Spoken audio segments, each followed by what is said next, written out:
गीता अध्याय 15 के श्लोक 16-17 में 3 प्रभु बताए हैं। ये 3 प्रभु कौन हैं? किस प्रभु की शरण में जाने के पश्चात जन्म और मरण समाप्त हो सकता है? 3 प्रभुओं में सबसे उत्तम परमात्मा कौन है? कैसा है? उसका क्या नाम है? इन सभी गूढ़ रहस्यों को जानने के लिए अवश्य सुनिए जगत गुरु तत्वदर्शी संत रामपाल जी महाराज के अमृत वचन। तब गोरखनाथ ने चरण पकड़ लिए और मान गए, भगवान आप तो समर्थ है। परमात्मा बोले, इन सिद्धियां तो समर्थ की पता नहीं चलेगी, अब मैं तुझे ज्ञान सुनाऊंगा।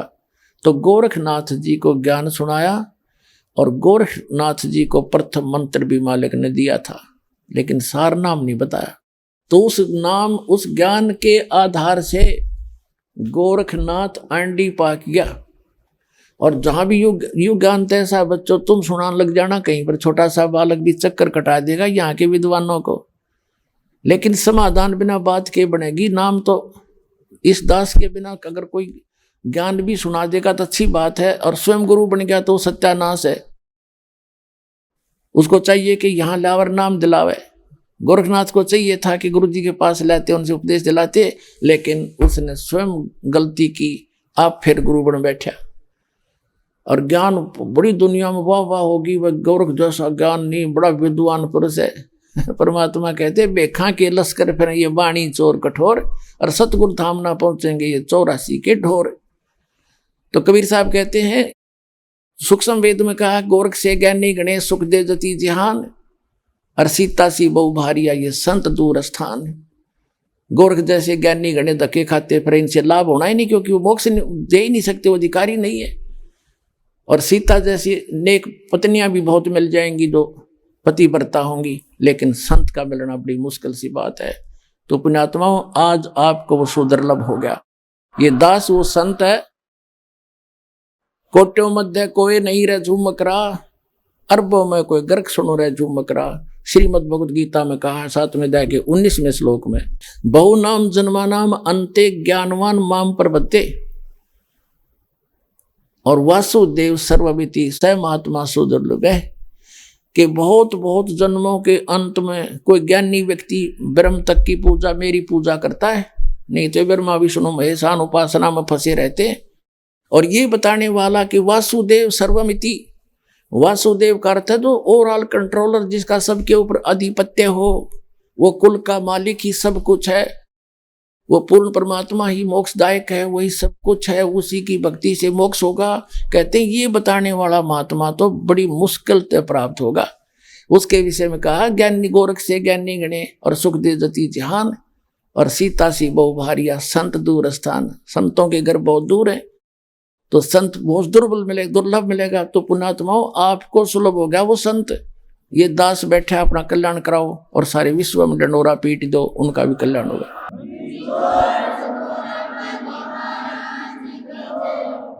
परम पिता परमात्मा पूर्ण ब्रह्म, सारी सृष्टि के रचनहार, कुल मालिक कबीर परमेश्वर जी की असीम रजा से आप सभी पुण्यात्माएं सत्संग सुनने के लिए उपस्थित हुए।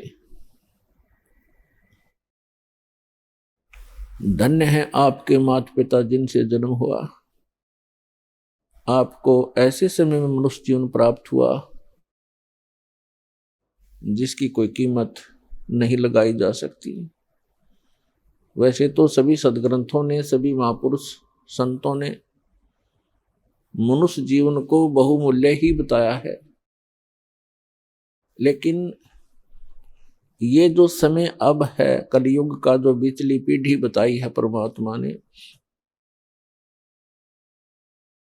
ये समय परमेश्वर ने ऐसा निर्धारित किया हुआ है कि प्रत्येक कलयुग में इसी समय में ये मोक्ष मार्ग खोला जाता है। और इस समय में आपका जन्म अब पूरे विश्व के जितने भी प्राणी हैं जिनको मानव शरीर प्राप्त है, धन्य भाग हैं उनके कि उनको मानव शरीर प्राप्त है। दुर्भाग्य उन प्राणियों का जिनको ये सच्चा नाम, सच्ची भक्ति और सच्चा ज्ञान, तत्व ज्ञान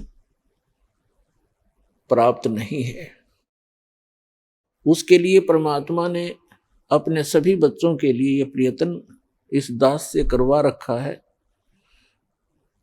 रजा उस परमेश्वर की ही है, क्योंकि जैसे माता पिता को अपने सभी बच्चे प्रिय होते हैं, ऐसे ही ये परमात्मा कबीर देव है, जिसको अल्लाहु अकबर कहते हैं, जिसको ग्रेट गॉड कहते हैं। ये हम सभी का पिता है और यही हमारी माता है, क्योंकि इसके वचन से हम सभी आत्माओं की उत्पत्ति हुई है। इस परमात्मा में वो गुण हैं, त्वमेव माता च पिता त्वमेव, त्वमेव बंधु च सखा त्वमेव, त्वमेव विद्या च द्रविणम त्वमेव, त्वमेव सर्व मम देव देव। सब देवों के देव, सब परमात्माओं के परमात्मा, सब प्रभुओं के प्रभु ये कबीर साहब हैं, ये परम अक्षर ब्रह्म हैं और हम सभी इसी के बच्चे हैं। चींटी से लेकर हाथी तक सभी प्राणियों में, और रंग से लेकर धनी तक, पर्दा से लेकर राजा तक, उस एक परम पिता के सभी बच्चे हैं। तो उस परमात्मा ने, उस माता ने, उस पिता ने हम सभी बच्चे एक जैसे ही प्रिय हैं। अपने कर्मों के कारण हम भले ही कोई कुत्ता, कोई गधा, कोई सूअर बना है, उनका भी दुख उस परमात्मा को है, क्योंकि परमात्मा चाहते हैं कि प्रत्येक प्राणी इस ज्ञान को स्वीकार करे, परमात्मा के दिए हुए इस विधान को समझे और ये सभी यहां से निकल जाएं। ये पृथ्वी एक कैद है, 21 ब्रह्मांड है वैसे तो इस काल के, जिनको हम जन्नत कहते हैं, स्वर्ग कहते हैं, जिसको हम हेवन कहते हैं। इस काल के 21 ब्रह्मांड का जो हेवन है, जन्नत है, स्वर्ग है, ये भी एक जेल है। 3 लोक और भवन चतुर्दश सब ही जम की जेल रे, इस काल की जेल में है। तो इस जेल से निकलने का सुअवसर अब प्राप्त है और जो दास ये मार्ग भक्ति का आपको बता रहा है, ये गॉड गिवन है, कंप्लीट गॉड गिवन और कंप्लीट स्पिरिचुअल नॉलेज है। ये पूर्ण परमात्मा का दिया हुआ है, बताया हुआ है और संपूर्ण अध्यात्म ज्ञान है। और ज्ञान सब ज्ञान डी, कबीर ज्ञान सो ज्ञान, और जैसे गोला तोब का अब करता चले मैदान। तो पुण्यात्माओं, मानव शरीर बहुत ही अच्छी आत्माओं को, पुण्यकर्मी प्राणियों को प्राप्त होता है। हम अध्यात्म ज्ञान के अभाव से इस अनमोल मनुष्य जीवन को पशु पक्षियों जैसी क्रिया करके ही समाप्त कर जाते थे।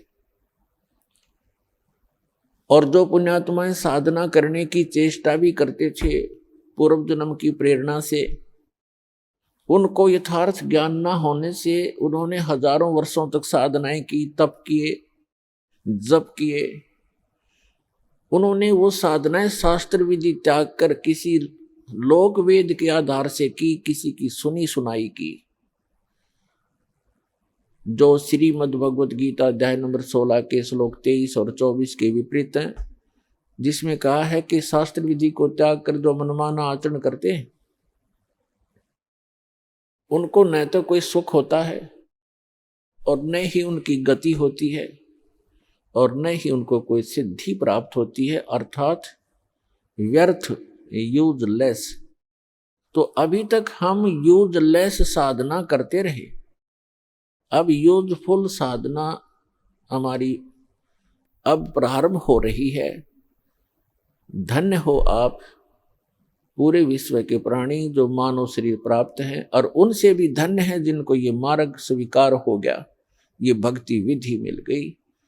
तो उन पुण्यात्माओं में से आप हैं जिनको इस दास से दीक्षा प्राप्त है। आज विश्व का मानव अन्य प्राणियों से भी दुखी है। पशु पक्षियों से भी दुखी है, क्योंकि हमारे पूर्व जन्म के जो पुण्य थे वो अक्षीण हो चुके हैं, क्योंकि हम चौथे युग में जन्मते जन्मते आ चुके हैं। अपने पुण्यों का अभाव कर लिया, अक्षीण कर लिया पुण्यों को, और हमारे पास अब केवल पाप शेष रह रहे हैं। जिस कारण से जैसे पाप और पुण्य ये दो पहलू हैं, पुण्य से सुख होता है, पाप से दुख होता है।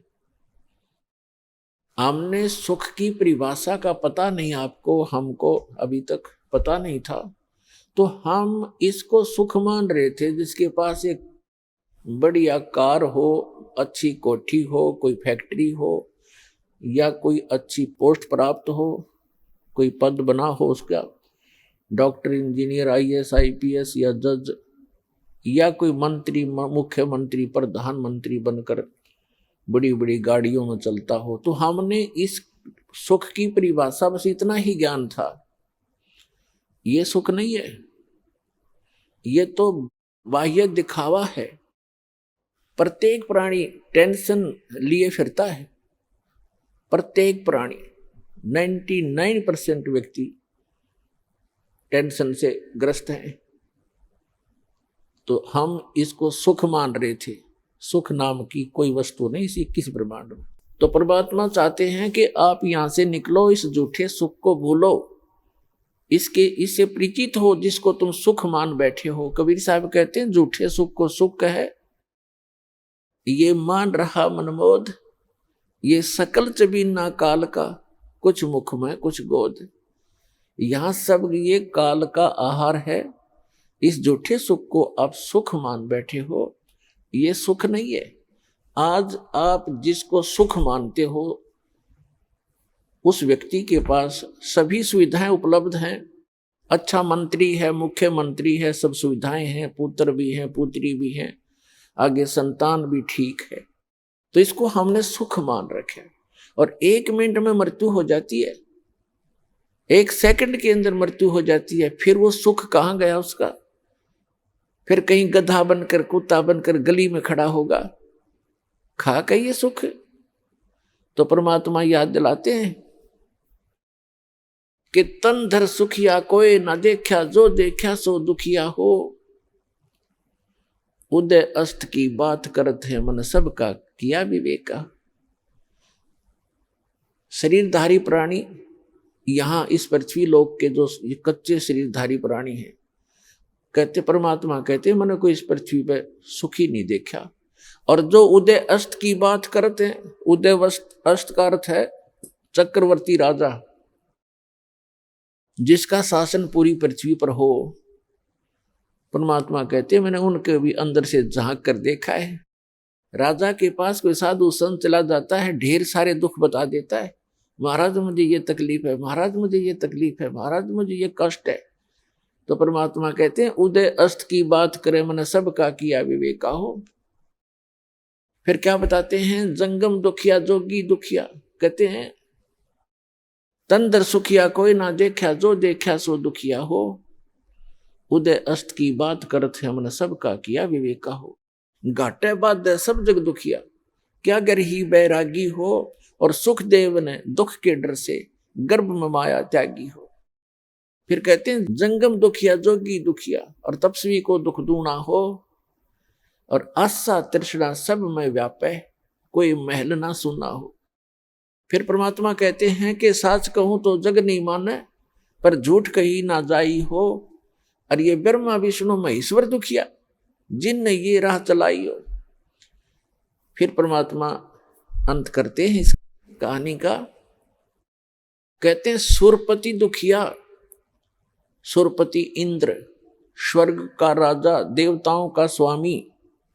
सुरपति दुखिया, भूपति दुखिया। भूपति माने पूरी पृथ्वी का शासक राजा। सुरपति दुखिया, भूपति दुखिया। और रंक दुखी बपरीती हो, कहे कबीर और सब दुखिया। एक संत सुखी मन जीती हो। अब निष्कर्ष कर दिया दाता ने कि आप जी श्री ब्रह्मा, श्री विष्णु, श्री शिव जी को सुप्रीम पावर मानकर इनकी आराधना कर रहे हो और इनसे हटकर कोई कहना सुनाना चाहता है तो आप जी बिल्कुल सुनना नहीं चाहते। तो परमात्मा कहते हैं कि सच कहूं तो जग का जचे नहीं, ये संसार मानना नहीं कि ब्रह्मा विष्णु महेश भी दुखिया, पर झूठ कही ना जाई हो और ये ब्रह्मा विष्णु तुम्हारे शिव जी दुखिया जिन ये राह चलाई हो। अब विचार करके देखो, विष्णु जी को श्राप दे दिया किसने? नारद जी ने। क्यों? क्योंकि उसने हरि का रूप मांगा था विवाह करवाने के लिए, और कहते विष्णु जी ने उसका बंदर का मुख लगा दिया, जिस कारण से नारद जी ने भगवान विष्णु को श्राप दे दिया। उस श्रापवश भगवान श्री विष्णु श्री रामचंद्र रूप में राजा दशरथ के घर जन्म लिया। श्री रामचंद्र जी का जीवन देख लो, वो कितना सुखी रहे होंगे। श्री विष्णु जी विवाह हुआ छोटी आयु में, विवाह होते ही वनवास हुआ, वनवास में से उसकी धर्मपत्नी का अपहरण हुआ, वो रावण राक्षस के जेल में पड़ी है, हाहाकार मचा हुआ। सीता जी को रावण की कैद से छुटवाने के लिए कितना भयंकर युद्ध हुआ, करोड़ों व्यक्ति मारे गए, दिन रात हाहाकार मचा रहा। और उसके बाद फिर सीता जी को वापस लाए, अग्नि परीक्षा लेकर। अग्नि परीक्षा माने कि सीता जी को अग्नि में बैठा दिया था चिता के ऊपर कि यदि तूने रावण से संपर्क किया है तो जल जाएगी, और नहीं किया है तो तू निष्कलंक है, तो अग्नि से जलेगी नहीं। वो अग्नि से नहीं जली। लाखों लोगों के सामने परीक्षण हुआ। श्री रामचंद्र जी सीता जी को लेकर घर आ गया। कुछ दिनों के बाद सीता गर्भवती थी, उधर से किसी धोबी ने व्यंग कस दिया, अपनी पत्नी को कूट रहा था, पीट रहा था और कह रहा था कि तू 2 दिन घर से बाहर कहाँ रही? मैं इस दशरथ पुत्र रामचंद्र जैसा नहीं हूं कि उसकी पत्नी रावण के पास रही 12-10 वर्ष तक और उसको आज घर रखे हुए है। मैं उस जैसा नहीं हूं। इस बात को श्री रामचंद्र जी ने अपने कानों सुन लिया, क्योंकि वो रात्रि के समय वेश बदलकर घूमा करते थे।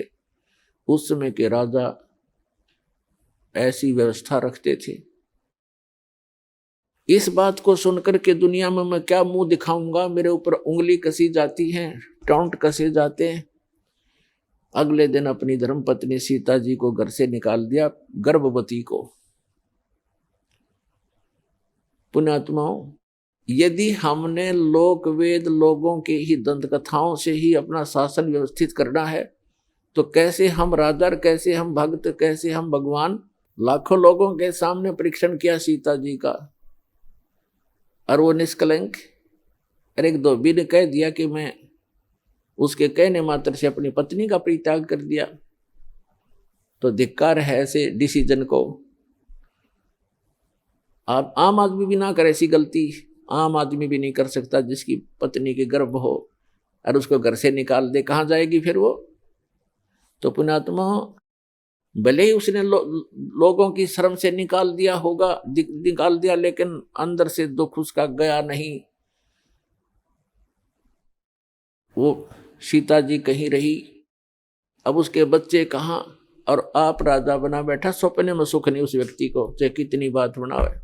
वही श्री विष्णु जी श्री कृष्ण रूप में जन्मे, जन्म से ही दुख शुरू हुआ था, मृत्यु होगी, सुख का सांस श्री कृष्ण जी को नहीं हुआ। श्री विष्णु जी के दूसरे रोल को आप देख सकते हैं। जेल में जन्म हुआ, मामा शत्रु हो गया, कभी काल्यवन, कभी जरासेंग, कभी कोई शिशुपाल उनके साथ झगड़ा करने को आते हैं। फिर जाकर के एकांत स्थान पर अपना स्थान खोजा, द्वारका समुद्र के अंदर, वहां रहे कुछ दिन। उसके बाद अंत देखो श्री कृष्ण जी के पूरे कुल का। दुर्वासा जी ने श्राप दे दिया कि तुम्हारा कुल नाश होगा। श्री कृष्ण जी अर्थात विष्णु जी के सामने उनके 56 करोड़ यादव हो गए थे, 56 के 56 करोड़ आपस में लड़के कटके मर गए, श्री कृष्ण जी के अर्थात विष्णु जी के पोता और पोते भी। तो यहाँ परमात्मा कहते हैं साच कहूं तो जग नहीं माने और झूठ कही ना जाई हो, ये ब्रह्मा विष्णु महेश्वर दुखिया जिन ये राह चलाई हो। फिर कहते हैं कि सुरपति दुखिया भूपति दुखिया और रंक दुखी बपरीती हो। सुरपति देवताओं का राजा इंद्र दुखी। इंद्र की कहानी आप पढ़ कर देखो पुराणों के अंदर। एक बार राक्षसों का और देवताओं का युद्ध हो गया, राक्षस विजयी हो गए, इंद्र भाग गया, गद्दी छोड़कर जंगलों में छुप गया, कोई वर्षों तक भूखा प्यासा पड़ा रहा, खा के वह सुख। और इंद्र की मृत्यु के उपरांत उस राज को भोग करिए, राजा चाहे स्वर्ग का हो चाहे पृथ्वी का हो, अगला जन्म उसका गधे से शुरू होता है। तो बाढ़ में जाओ ऐसा राज जो अगले जन्म में गधा बने। तो हम बिना ज्ञान के इस झूठे सुख को सुख मानकर अपना जीवन नाश कर रहे हैं।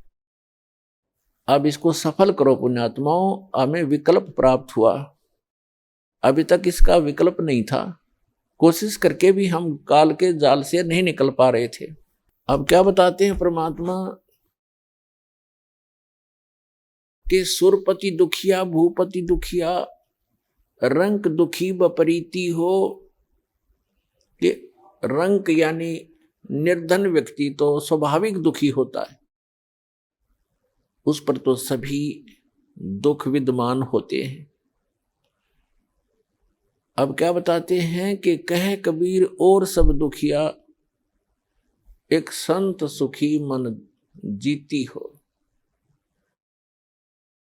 एक संत सुखी हो सकता है इस पृथ्वी पर जिसने अपने मन को जीत लिया। मन को पुण्यात्मा जीतना कोई हंसी खेल नहीं है। और गीता में लिखा है कि अर्जुन ने पूछा कि हे भगवान, आप कहते हो कि मन और इंद्रियों को रोक के एकांत स्थान पर ध्यान लगावे। तो अर्जुन कहता है भगवान, इस मन को रोकना बड़ा कठिन है। इस बात को गीता ज्ञानदाता भी कहता है कि मन को रोकना तो वायु तूफान को रोकने के तुल्य है। फिर भी कहा कि कोशिश करे, उसका अभ्यास करने से उसका कुछ राहत मिल सकती है। ये तो है एक वेद ज्ञान जो इनकम्प्लीट है, क्योंकि बहुत से ऐसे ऋषि हैं, जैसे एक श्रृंगी नाम के ऋषि थे। उन्होंने इसी आधार से वन में जाकर घोर तपस्या की, हठ योग किया, इसी मन को रोकने के उद्देश्य से।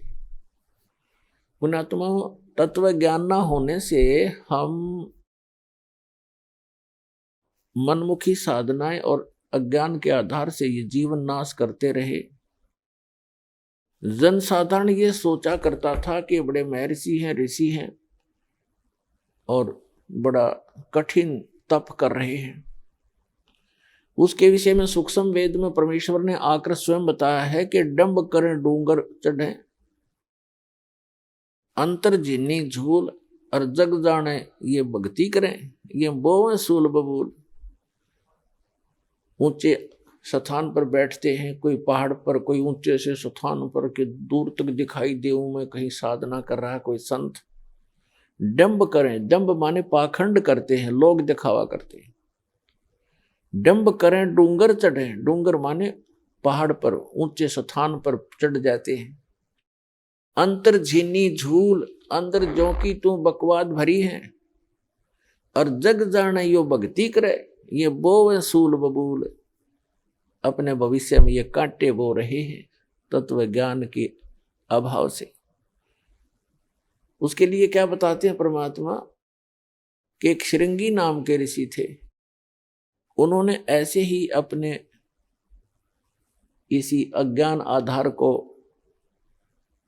प्रमुख रखकर जंग वन में चले गए, फॉरेस्ट के अंदर बैठ गए, जाकर हठ योग किया। इन्होंने क्या सोच रखा है कि पहले अपनी इंद्रियों को काबू करें, और ताकि ये भक्ति में फिर बाधक ना हो। इस उद्देश्य को लेकर के दूसरा वो रखते हैं कि जैसे वन में चले भी गए तो भूख प्यास सताती है, उसके लिए ये महापुरुष क्या करते हैं कि खेचरी मुद्रा का प्रयोग किया करते थे। खेचरी मुद्रा, जैसे कई पंथ हैं, जैसे ये अंसा देश वाले तो इससे पे गाटा जोड़ रहे हैं। खेचरी मुद्रा, जीभ को उलट कर तालू पर लगा ले और कान बंद करके ये नाद क्रिया, ये तो बालकों के खिलौने हैं। इस मन कल्पित ये अपना एक ड्रामा है इस जीवन को नष्ट करने का। तो इसी आधार से श्रृंगी ऋषि ने अमृत क्रिया को सिद्ध किया। जैसा कि ये संत बताते हैं, ये तो इनको तो कख भी पता नहीं अमृत क्रिया क्या होती है। तालू का जीभ लगा लो ऐसे मोड़ कर, और कहते हैं फिर तालू से अमृत टपकेगा। ये तो लाड़ टपके हैं, अमृत थोड़ा टपकेगा इससे। बकवाद करें। ये एक ऐसी क्रिया है जैसे जीभा को वापस मोड़ेंगे और तालू के लगाने की हम चेष्टा करेंगे तो हमारी नाड़ियां कसती हैं जो जिह्वा से और मस्तिष्क से संबंधित है। हमारे इस शरीर के अंदर इस तालू के ऊपर, ये जो तालू है लटक रहा है हमारे, इसके ऊपर एक थोड़ा सा स्थान है, वो कम प्लेस है, और उसके अंदर एक अमृत भरा रहता है सदा। और वो अमृत वहां से सीधा चल के नीचे जाता है नाभि के पास, ऑटोमेटिक चल रहा है वो। और उसको एक कुंडलनी शक्ति है, कुंडलनी शक्ति बोले, नागिनी कहा संतों ने। उसकी 2 जिह्वा हैं सर्प जैसी, और वो उस अमृत को वो पीती रहती है, शरीर में नहीं जा पाता, वो उसको वो चूस करके नष्ट कर देती है। उसके अंदर एक ऐसी क्रिया है। तो फिर क्या होता है, जब हम श्वास क्रिया को अभ्यास करते हैं श्वास का, और वो श्वास के साथ ऐसे खड़ी है, ऐसे उसका नाभि के जहां वो अमृत टपकता है ऊपर से जाकर नाभि के पास, उसका मुंह बिल्कुल उसके ऊपर है ऐसे। और जब हम श्वास क्रिया का अभ्यास करेंगे, उस श्वास क्रिया से उसका मुंह ऐसे नीचे को हो जाएगा, और फिर वो अमृत जो है पूरे शरीर में जाना शुरू हो जाएगा। श्वास क्रिया से तो उसका मुंह टेढ़ा होगा, ऐसे नहीं रहेगा ऊपर को, वो ऐसे मुड़ जाएगा नीचे को। जो ऐसे टपक रहा था अमृत, उसको वो खा रही थी, फिर वो ऐसे हो जाएगी, उस पे उसके मुंह पे नहीं जाएगा। ये तो श्वास क्रिया का लाभ मिलेगा। और फिर जो हम तालू पर जिह्वा लगाने की चेष्टा करते हैं, उससे क्या होगा कि हमारा जो ऊपर इस तालू के ऊपर एक स्थान है जहां पर ये अमृत भरा रहता है, लिक्विड सा है ये, इसके उसके नीचे वो एक जैसे इसको अर्ध छोटा सा बेर होता है, बेर का फल, बेरी का फल, उसको आधा काट दे, साफ कर दे, इतना सा है वो, ऐसे आधा कटा हुआ। और उसके बिल्कुल नीचे एक वाल है, वाल, और उसके ऊपर एक छोटी सी नाड़ी टिकी हुई है जो उस वाल के सुराख को रोक रही है। तो उस अभ्यास करने से एक तो उसकी वो नीचे को हो जाएगी, नागनी श्वास के जो श्वास क्रिया से तो नागनी का फन नीचे को हो जाएगा, और फिर वो नीचे जाना शुरू होगा, और जिस रास्ते से फिर वो जाएगा वो उस नागनी के हाथ नहीं लगेगा, वो पूरा शरीर में व्याप्त हो जाएगा। एक स्वाभाविक ओवरफ्लो होकर के वो छोटा सा जो अर्ध बेर का, आधे बेर का जितना स्थान समझो खाली, ओवरफ्लो होकर जब जाता है तब वो नागनी के मुंह पर गिरता रहता है। तो अब वो चाहे उस सुराख से जाएगा और चाहे वैसे ऊपर के ओवरफ्लो होकर जाएगा, तो उस कुंडलनी जो नागनी है उसके नाभि के चारों तरफ नाभि के पास हमारी सभी पूरे शरीर की नाड़ियां इकट्ठी हो जाती हैं। उनका एक ऐसा बंध है वहां पर, उसके ऊपर वो ऐसे लपेटी हुई है जैसे आपने देखा हो वृक्ष के ऊपर बेल होती है पीली सी, तो ऐसे वो लपेटा लगाए रहती है, उसको नाड़ियों में नहीं जाने देती और ऊपर से जो आता उसको स्वयं चूस लेती है। तो फिर वो नाड़ियों की जकड़ ढीली कर देती है, वो अपने आप मुरझा जाती है क्योंकि उसको श्वास की क्रिया से वो बंद हो जाती है। और फिर उससे जो हम जीवा का अभ्यास करते हैं, तो जो तालु है ऊपर जहाँ सरोवर है जिसको मान सरोवर कहते हैं शरीर में, जहां पर ये अमृत भरा हुआ है, उसका नीचे का सुराख थोड़ा सा खुल जाता है, उससे फिर अमृत टपकना प्रारंभ करता है। अब कहने का भाव ये है कि ये सारा कुछ भी हो गया, आपकी कुंडलनी शक्ति भी जागृत होगी और वो नागिनी भी दबगी नीचे को होगी और उधर से आपकी अमृत क्रिया भी सिद्ध होगी। फिर अब क्या होगा, उससे क्या होता है कि शरीर के अंदर ज्यादा भोजन आहार की आवश्यकता नहीं रहती, शरीर बगैर खाए भी वर्षों तक रह सकता है। और भक्ति से ही मिली नहीं तो 1-1 लाख वर्ष तक बैठ कर चले गए, फिर गधे की योनि पाई। इन क्रियाओं से क्या लाभ हुआ, जैसे खेत संवार लिया, बा दिया, घास उसका अड़ंगा खत्म कर दिया और खूब, और बीज बोया नहीं, बीज है नहीं, गेहूं के स्थान पर भांग बोली, यानी सतमंत्र ना जाप करके अन्य मंत्रों का जाप कर दिया, वो भांग बो दी। तो भांग जीवन रक्षक नहीं है, जीवन नाशक है। तो अन्य मंत्रों से सिद्धियां आ गई इन ऋषि महर्षियों के पास, जो इनके जीवन की नाशक बन गई। आम जनता में तो ये ऐसे हो गए जैसे प्रभु पाक गए, आम जैसे जनसाधारण के लिए तो ये बहुत बड़ी बात होगी। जैसे अगस्त ऋषि जी ने सारे जीवन में डले डोक है एक सिद्धि प्राप्त की, 7 समुद्रों को एक ही घूंट में पी लिया और फिर प्रार्थना करने पर इनको वापस छोड़ दिया। तो फिर क्या अमर हो गया। आम आदमी के लिए तो बहुत बड़ी पहाड़ है, 1 क्विंटल पानी नहीं पी सकता एक आदमी, तक 10 किलो मुश्किल से पिया जा को गढ़ाई मर पड़ के, और उसने 7 समुद्रों को पी लिया। तो जनसाधारण के लिए तो भगवान सिद्ध हो गया वो, लेकिन कख नहीं था। वेदात्म ज्ञान की तराजू में उसको तोल कर देखेंगे -0 था वो। अब जैसे प्रसंग चल रहा है, एक श्रृंगी ऋषि था, उसने ऐसी ये अमृत क्रिया सिद्ध करके और पूरे शरीर को साध लिया जैसा वो सोच रहे थे। और फिर क्या करता था वो, सारे दिन में एक वृक्ष की छाल पर एक बार दिन में जिह्वा लगाता था, ऐसे चाटता था, उसी से संतुष्ट हो जाता था, क्योंकि उसने अमृत क्रिया को सिद्ध कर रखा था। तो उसको इस बात का गर्व हो गया कि अब तूने अपनी इंद्रियों पर काबू पा लिया।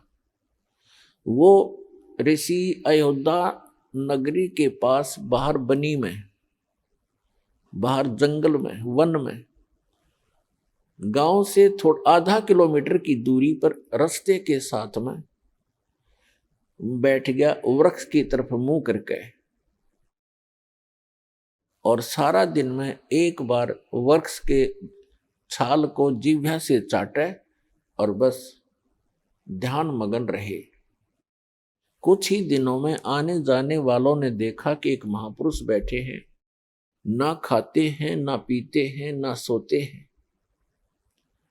और ना उठते हैं। आसपास पूरी नगरी अयोध्या के लिए एक बहुत बड़े जो है अचंभे की बात थी। नगर के लोग देखने जाने लगे, सारा दिन बैठे रहते थे, सारी रात बैठे रहते थे। जब उनको पक्का यकीन हो गया कि सचमुच महापुरुष के ये तो भगवान से मिल चुका है, सारे नगर में तहलका मच गया। राजा दशरथ तक बात गई।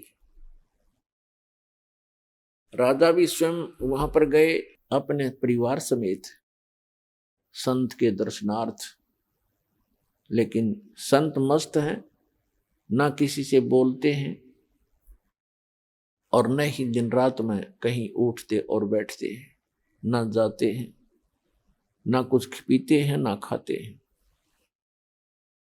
उनके साथ उनकी बेटी भी गई, राजा दशरथ की।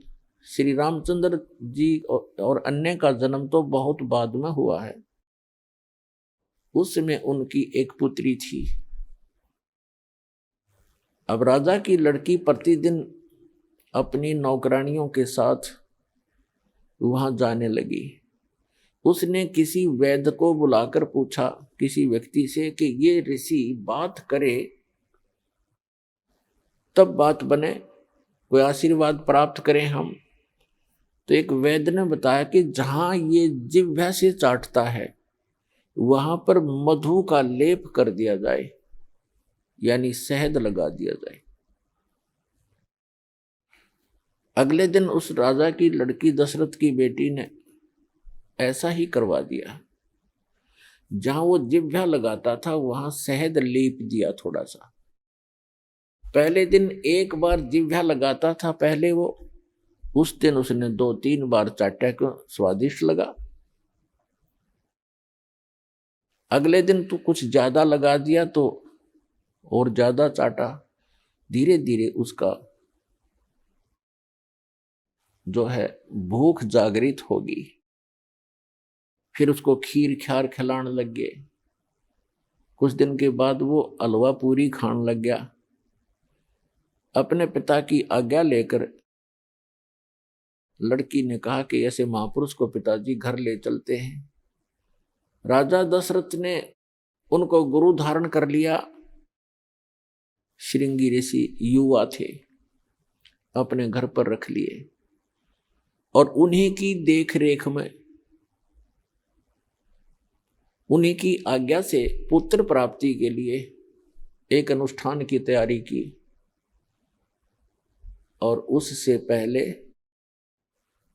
वही श्रृंगी ऋषि दशरथ की पुत्री बेटी को लेकर चंपत हो गया।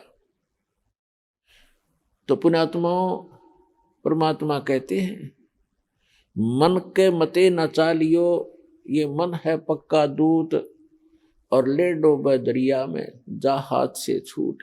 विकार मरे मत जानियो, जो भूबल में आग। जैसे ये साधु संत ऋषि वेदों और गीता के अनुसार साधना करके इनको ये भ्रम हो गया था कि हमने विकारों का नाश कर लिया। तो परमात्मा कहते हैं, विकार मरे मत जानियो। जैसे अग्नि का अंगारा राख में दबा रखा हो, ऊपर से राख भी ठंडी हो जाती है, ऐसा लगता है जैसे आग खत्म होगी, लेकिन कहते हैं वो राख हटाओगे ना जब उस अंगारे के ऊपर से, वह पहले से ज्यादा धधकती दिखाई देगी आपको। तो यहां परमात्मा कहते हैं, विकार मरे मत जानियो, जो भूबल में आगे। अब ये विकार मरेंगे कैसे? वो क्रिया वही है, लेकिन उनके अंदर जैसे श्वास उश्वास की क्रिया क्या चीज है, ये तो एक समझ लो सिरिंज है। सिरिंज में औषधि कौन सी जानी चाहिए, उस औषधि से रोग नाश होता है। सिरिंज के अंदर अन्य औषधि डालकर वैसी ही क्रिया करने से, इंजेक्शन लगाने से रोग नाश नहीं होगा जब तक उस रोग नाश की सही औषधि प्रयोग नहीं की जाएगी। तो अब इस दास के पास वो औषधि है सतनाम की,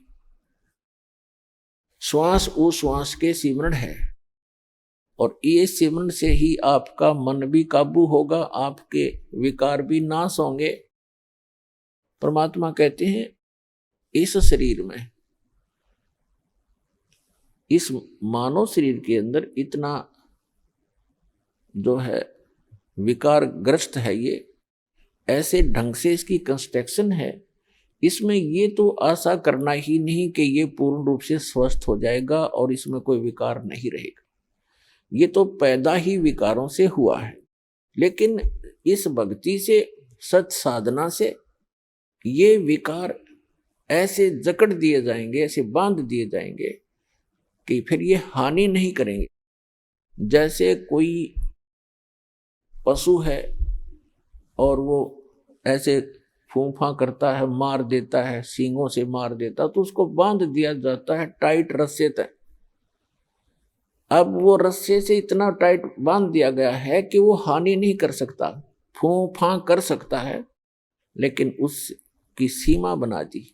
तो परमात्मा की इस भक्ति से, परमात्मा के इस ज्ञान से, सत साधना से इन विकारों को ऐसे बांध दिया जाएगा कि ये मन फूंफा करने की चेष्टा करेगा, लेकिन इस तत्व ज्ञान रूपी रस्सा इसको जकड़ देगा और ये भक्ति की कमाई इसको दबा देगी। जैसे कोई भी इंसान है, कोई रिश्वत लेता है, जिसमें उसको ये ज्ञान होगा कि ये रिश्वत तेरा दुश्मन है, ये तू विष खा रहा है, इस तत्व ज्ञान से पूर्ण रूप से विश्वास हो जाएगा, तो उसके बाद मन चाहेगा कि ऐसा ले लूं, मोटी रकम मिल रही है, लेकिन आत्मा धिक्कारेगी, खबरदार देश का हाथ लगा दिया, तो ये फूंफा करके चुप हो जाएगा। इसी प्रकार वो और कोई दुराचार की वासना उत्पन्न होगी तो आत्मा इसको धिक्कार देगी, ये ज्ञान इसके आगे खड़ा हो जाएगा और इसका उस वहीं पर रुकावट हो जाएगी। तो इस प्रकार हम इन विकारों को भी रोकेंगे इस भक्ति और इस साधना और इस ज्ञान से, और हम अपना आत्म कल्याण भी आसानी से करवा पाएंगे। तो परमात्मा कहते हैं कि सुरपति दुखिया, भूपति दुखिया और रंग दुखी बपरीती हो, कहे कबीर और सब दुखिया, एक संत सुखी मन जीती हो। अब मन को जीतना कैसे है? जैसे दोजक भीष्ट सबीत देखे, राजपाट के रसिया, तीन लोक से तरपत नाही, ये मन भोगी खसिया। परमात्मा ने सुख संवेद में बताया है कि दोजक मीन नरक और बहिष्ट मीन स्वर्ग। दोजक बहिष्ट सभी ते देखे, राजपाट के रसिया। इस राज्य प्राप्ति के लिए आपने बहुत से पहले तप किए, जप किए, दान किए, यज्ञ किए, स्वर्ग में गए, स्वर्ग का समय समाप्त करके अपनी पूंजी अक्षीण करके, स्वर्ग क्या है? स्वर्ग इज ए रेस्टोरेंट, जिसमें एक रेस्टोरेंट है जिसमें सब वस्तु आपको अपनी जेब से खरीदनी पड़ेंगी, अपने पल्ले से, अपने पैसे से। सुविधाएं वहां जो उसमें है वो आप पूरी प्राप्त कर सकते हो यदि आपके पास पैसा है, लेकिन आपकी जेब खाली हो रही है। और जिस दिन आपकी जेब हल्की हो जाएगी, अपने आप वहां से चल पड़ोगे या आपको रेस्टोरेंट से निकाल दिया जाएगा। तो इसी प्रकार स्वर्ग एक रेस्टोरेंट है जहां आप अपने पुण्यों का नाश करने के लिए जाते हो, कुछ दिनों की बकवाद वहां कराते हो, फिर नरक में भी जाते हो अपने किए हुए पाप कर्मों के आधार से। जब तक पूर्ण परमात्मा कबीर जी की सत साधना हमें नहीं मिलती, तब तक हम अपने दोनों कर्म भोगने पड़ते हैं, पुण्य भी और पाप भी। अभी तक आपने विधान सुना होगा कि जैसे कर्म करेगा वैसे फल देगा भगवान। बिल्कुल सही है। आपके जैसे कर्म पूर्व जन्म के हैं, उनसे आपकी एक जीवन बन गया, किस्मत बना दी। आपके जो संचित कर्मों में से कुछ पुण्य ले लिए, कुछ पाप ले लिए, उस एवरेज से जिसके पुण्य घने हैं और पाप कम हैं, तो उसके पुण्य उसी रेशो से अधिक जीवन में आपको प्राप्त है, और पुण्य भी उसी आधार से और पाप भी उन्हीं की रेशो से। तो आप जी को दोनों भोगने पड़ेंगे। यहाँ इस प्रारब्ध बोलते हैं इसको, प्रारब्ध यानी जीवन में लिखी हुई किस्मत के जो कर्म हैं, जो संस्कार हैं किस्मत के, उनको प्रारब्ध कर्म बोलते हैं। और प्रारब्ध कर्म को कोई नहीं चेंज कर सकता, ना विष्णु जी कर सकते, ना ब्रह्मा जी कर सकते, ना शिव जी कर सकते, ना ब्रह्म कर सकता, ना परब्रह्म कर सकता। परम अक्षर ब्रह्म कर सकता है। मासा घटे न तिल बधे, विधना लिखे जो लेख, और सच्चा सतगुरु मिटाकर ऊपर मार दे मेघ, यानी फॉरएवर खत्म कर देता है। मासा घटे न तिल बधे, यानी 1 ग्राम भी आपके संस्कार इधर उधर नहीं हो सकते, और ना बढ़ सकते ना कम हो सकते। जो विधाता ने आपके भाग्य में, प्रारब्ध में, किस्मत में लिख दिए, प्रारब्ध माने किस्मत, आपकी किस्मत में जो लिखा हुआ उसमें से ना मासा घट सकता है और ना ही तिल के समान बढ़ सकता है। आपको दोनों भोगने पड़ेंगे जब तक आप परम अक्षर ब्रह्म, उस सत्य पुरुष अल्लाहु अकबर, उस कबीर भगवान की भक्ति नहीं करोगे। उसकी भक्ति कौन सी है? जैसे वैसे तो आप देखते हो कबीर पंथ बहुत चले हुए हैं। कबीर पंथियों की यदि आप कैलकुलेशन करो, टोटल करोगे तो लगभग 20 करोड़ के आसपास कबीर पंथी मिलेंगे आपको। लेकिन वो कबीर पंथी नहीं है, उनके पास यथार्थ भक्ति नहीं है। तो सत्य साधना उस कबीर परमेश्वर की इस दास के अतिरिक्त विश्व में किसी के पास नहीं है, पूर्ण परमात्मा की।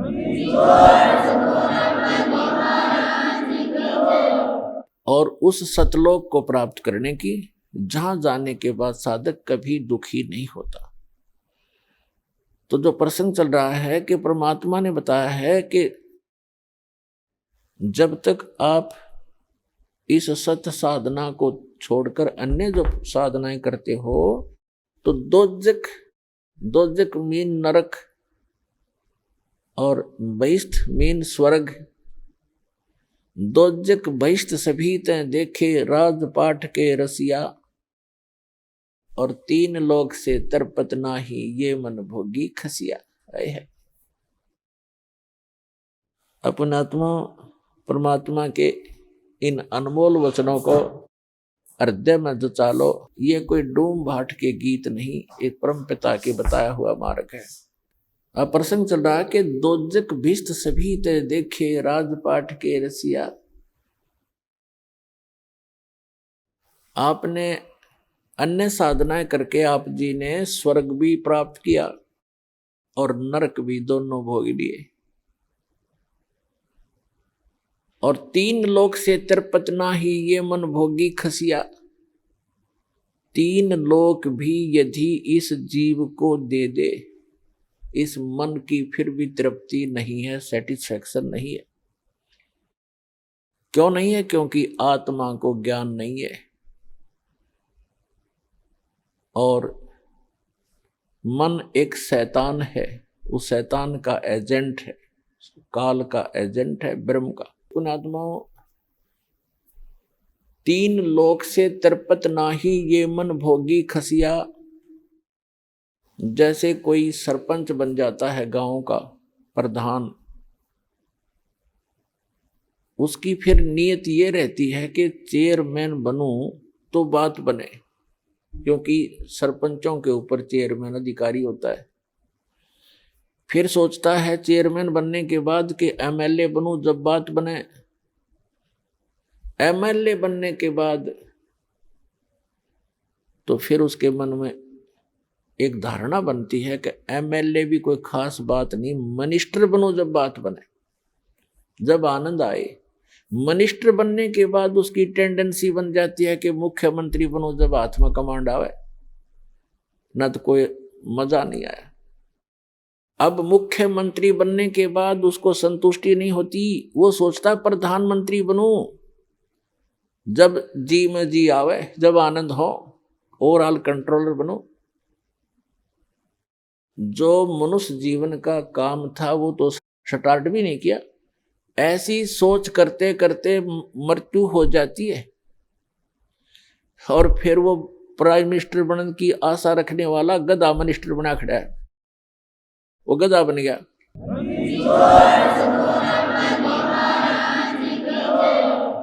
तो पुण्यात्माओं, सौभाग्य आपका,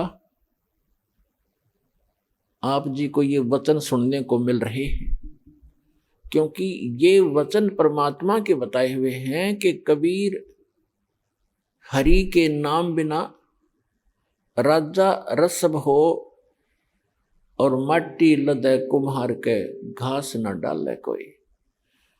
स्वर्ग का राजा इंद्र या पृथ्वी का राजा भी क्यों ना हो, यदि भक्ति नहीं करता भगवान की, उस पूर्ण परमात्मा की, वो रसब गधे की खच्चर बनेगा, खच्चर।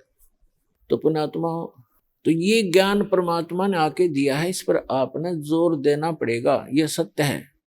और अन्य साधनाएं जैसे दास बहुत बार बताता है कि जो पूर्व जन्म के प्रारब्ध में, यानी पूर्व जन्म की संस्कारों से बनी किस्मत, उसको प्रारब्ध कहते हैं।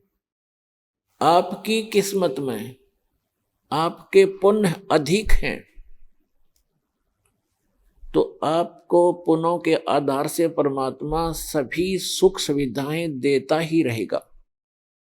आप चाहे भक्ति करो या ना करो, आप चाहे डाके डालो, चोरी करो, झूठ बोलो सारा जीवन, यदि आपके पुण्य घने हैं, पूर्व जन्म की आपकी बैटरी चार्ज है, तो तब तक आपको कोई प्रॉब्लम नहीं आएगी।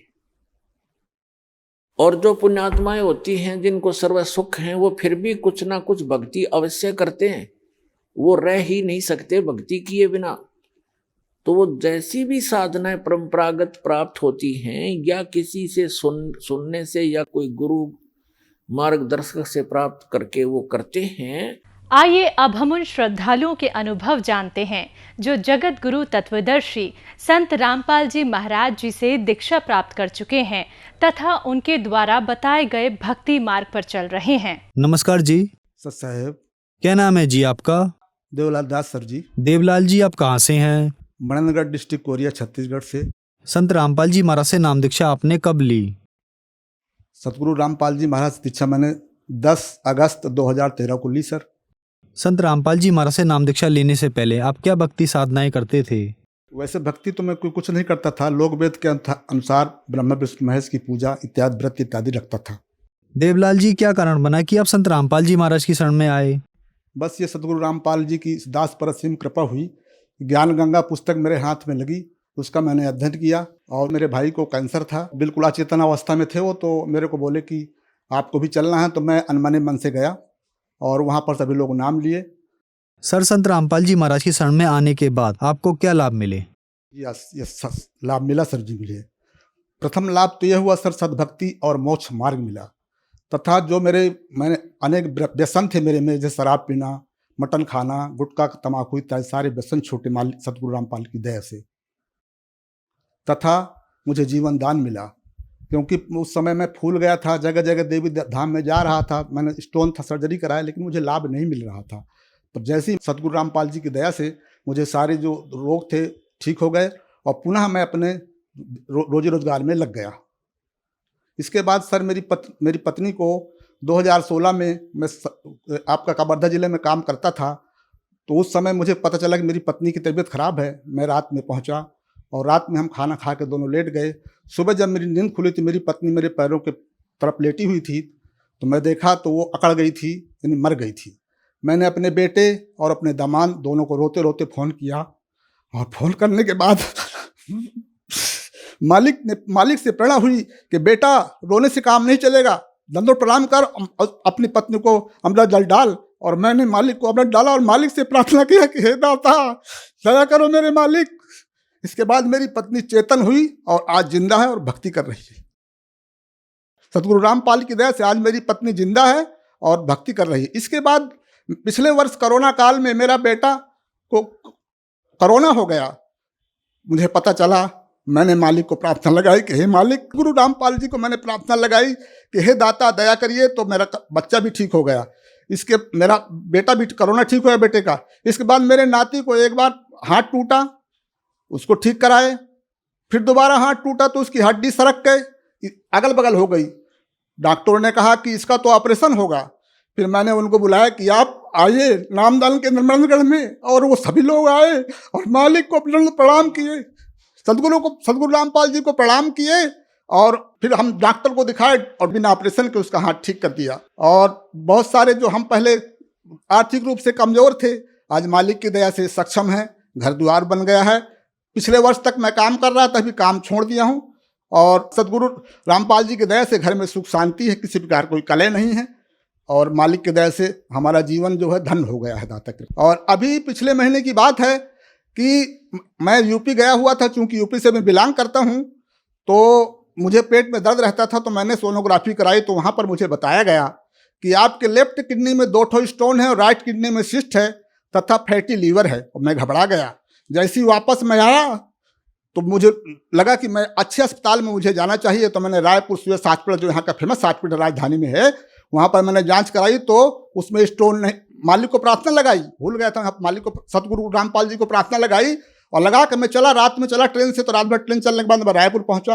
रायपुर में जाने के बाद मेरा सोनोग्राफी तो हुआ ही, प्लस ब्लड की सारी जाँचें हुई उसमें। तो पता चला कि डॉक्टर को दोबारा मैं सब रिपोर्ट दिखाई तो डॉक्टर ने कहा कि अब आपको स्टोन नहीं है और जो 2 बीमारी बताई गई वो सामान्य लक्षण है। मैं आपको 1 महीने की दवाई देता हूँ और 1 महीने के बाद दवाई खाने के बाद दवाई आप बंद कर दीजिएगा। इसके बाद 1 साल के बाद अपना चेकअप कराइएगा। और मालिक की दया से मैं आज पूर्णतः स्वस्थ हूँ, किसी प्रकार की मुझे कोई परेशानी नहीं है। ये जांच रिपोर्ट आज भी मेरे सामने है, पहले की जांच रिपोर्ट जो हुई है और ये बात की जांच रिपोर्ट मेरे सामने है। सर जी, जब अचानक मेरे पेट में दर्द हुआ तो अचानक मुझे यूपी जाना पड़ गया, तो मैंने चाहा कि सोनोग्राफी करा लूँ, तो मैंने वहाँ सोनोग्राफी कराई। तो सोनोग्राफी कराने के बाद पता चला कि मेरे लेफ्ट किडनी में 3.4 और 6.7 की 2 ठो स्टोन लेफ्ट में और राइट में सिस्ट है तथा आपके लीवर में सूजन है। मैं घबरा गया। जैसे ही वापस लौट के आया, फिर मैं रायपुर की ओर प्रस्थान किया। मालिक को प्रार्थना लगाने के उपरांत, सतगुरु रामपाल जी को प्रार्थना लगाने के उपरांत रात में मैं ट्रेन से रायपुर चला, सवेरे पहुंचा रायपुर। रायपुर में डॉक्टर के पास जब मैं गया, मेरा नंबर आया तो डॉक्टर ने मुझे सोनोग्राफी और बहुत सारी सिटी स्कैन, ब्लड की बहुत सारी जांचें लिखी, करीब 4,500 रुपये की 4,500 रिपोर्ट जांचें लिखी। जांच करने के बाद डॉक्टर के पास जब दोबारा मैं गया तो डॉक्टर ने कहा कि आपके पास स्टोन है ही नहीं। नहीं, पहली बात तो यह है कि जब मैं सोनोग्राफी गया तो सोनोग्राफी करने वाला मेरी पुरानी रिपोर्ट मांगने लगा। पुरानी रिपोर्ट ला के दिया तो बोले ये कैसे हो रहा है, पहली रिपोर्ट में तो आपको स्टोन दिखा रहा है लेकिन इस रिपोर्ट में स्टोन नहीं दिखाई दे रहा है। मैं बोला ये तो सदगुरु रामपाल जी की दया है, ये 5 दिन के अंदर अंदर हुआ है। 10/7 की रिपोर्ट पहली थी और ये 15/7 की रिपोर्ट दूसरी है। और लाभ मालिक की दया से देखिए, सद्भक्ति मिली हुई है मुझे और घर में सुख शांति है, किसी प्रकार की कोई कलह नहीं है। हमारी बेटी, दमाद के बच्चे सभी लोग शरण में आए। दाता ने कृपा की तुच्छ जीव को। संत रामपाल जी महाराज से नाम दीक्षा लेने के बाद आपको बहुत सारे लाभ मिले। तो जो दर्शक आज आपको टीवी पर देख रहे हैं और वो भी किसी न किसी बीमारी से ग्रस्त हैं और संत रामपाल जी महाराज से नाम दीक्षा लेना चाहते हैं, तो कैसे ले सकते हैं? बंदी छोड़ सतगुरु रामपाल जी महाराज की शरण में अगर आना है तो पहली बात तो चैनल पे डेली सत्संग आता है, उस सत्संग को देखें। सत्संग में एक पट्टी आती है, उसमें अनेक नंबर लिखे हुए हैं। उन नंबरों के माध्यम से या www.santrampalji.org वेबसाइट है, उसमें सर्च करेंगे तो मालिक की सतगुरु रामपाल जी का पूरा डिटेल आपको मिल जाएगा। और उन नंबरों से जब आप कॉल करेंगे तो आपको नज़दीकी नामदान केंद्र का पता चलेगा। या आप फ्री ऑफ कास्ट में विभिन्न पुस्तक जैसे ज्ञान गंगा, जीने की राय, गीता तेरा ज्ञान और गरिमा गीता, भक्ति से भगवान तक, बहुत सारी पुस्तकें सतगुरु रामपाल जी के माध्यम से निकलती हैं। उन पुस्तकों को अध्ययन करें और जब आपको लगे कि आवश्यक है तो आप ज्ञान लें और अपना धन जीवन बनाएं। धन्यवाद सर। सत साहेब।